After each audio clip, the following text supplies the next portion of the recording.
What's up, guys? This is going to be a real quick video. I'm working. This is an immediate reaction to Shelly Finkel on the Boxing Voice. This is November 27, 2019, the day before Thanksgiving.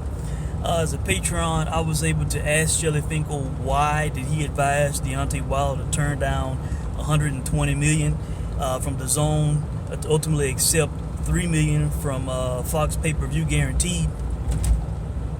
And he gave three reasons. All right, I'm trying to remember. All right, number one, he said it was not 120 million. All right, which I think we all would dispute, because there were reports out there from credible journalists who said that he either had an option of a 3-fight $100 million deal or a 4-fight $120 million deal. All right, and that was just what they offered without negotiation. All right, okay. So even if it was not 120 million, he could have gotten it, I'm sure, with a negotiation. But I'm sure the reports were accurate. All right. Now, he also said it would be a mess because Joshua lost. All right. So that concludes that Joshua was indeed part of the contract. Obviously, it was, because they were asking what Joshua would be making. All right. That's what they said in the past. For those who say that Joshua was not part of the contract. Okay. So he said it would be a mess because Joshua lost. I totally disagree. Let's say if he took the 3-fight deal, all right, he could have had the first fight against Brazil, all right.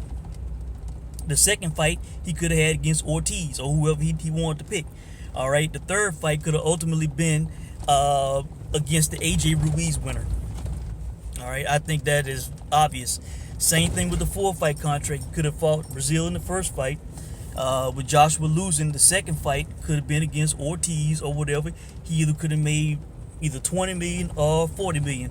I'm assuming the DAZN probably would have preferred to pay him another 20 million and pay him the 240 million purses in the 2 undisputed fights, all right, or in the undisputed fight, and then whatever fight will follow that, all right. So there would not have been a mess.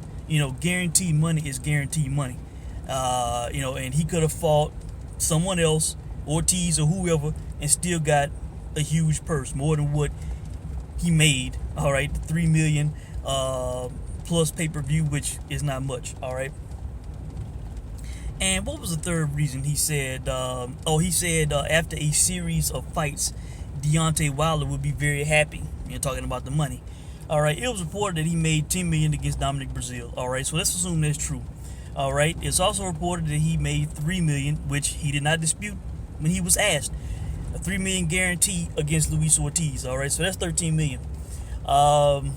With pay-per-view, I really don't even see him making certainly no more than $1 million extra. I highly doubt it would even be that much. All right, with the pay-per-view buys, with the low pay-per-view buys. So let's just say 4 million max. All right, and that's being, I think, kind of gracious. All right. Man, so what, 14 million in 2 fights as opposed to 120 million in 4 fights, or 100 million in 3 fights? That's a long ways off, man. That's I think that's 87 million you got to make up. If it's 100 million, if it's 120, then what? That's 87, 97, 107 million you got to make up. At this rate, he would have to fight what? Probably at least 9 or 10 fights to make up all that money. And that's a lot of fights. And the guy's fighting what? Maybe twice a year. He's 34. So that's what? Another 5 years he'd have to fight in a series of fights. I think that's foolish, man. That's foolish. If he finished that DAZN contract, he could have got another one. So I totally disagree. With what this guy's saying, man. And also he exposed himself. These guys do not care about Undisputed. He's talking about, he's saying that he didn't know what belt Canelo was challenging for. He asked Ness, when Ness was able to tell him it was a WBO. He was like, "Oh, I didn't even know." And it just matters that the 2 best guys are fighting. If all the belts are on the line, so be it. Just as long as the best 2 guys are fighting. if we can't get undisputed, we just can do the best that we can do. So, no urgency, no need of feeling to be the undisputed heavyweight champion of the world. He admitted it, all right? And as far as I'm concerned, he flat out lied about the pay-per-view numbers. The first Patreon question was about, how many pay-per-view buys did they do? And he's talking about, I have no idea. That is a flat-out lie, all right? How can you be the manager of a fighter, be a manager in boxing, and not know the pay-per-view numbers? That's terrible. That's absolutely terrible. If that was true, why the hell would I want you to be my manager? He should know everything going on with Deontay Wilder. So, as far as I'm concerned, he knows those numbers. He does not want to say because they're pathetic. If it was at least 300,000 to 400,000, as they have been for some of these PBC pay-per-views, he would have came out and said it, or it would have been reported by now. And I have not heard any reports. People are asking about it, and they're keeping shit under the wraps. Usually the numbers are out by Tuesday. It's seemingly, just a few days after the fight, and today is Wednesday.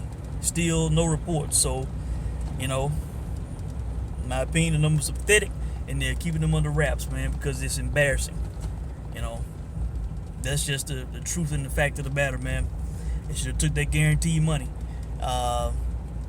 Also exposed himself, saying that if that's true, that he had no idea what belt that Canelo was challenging for.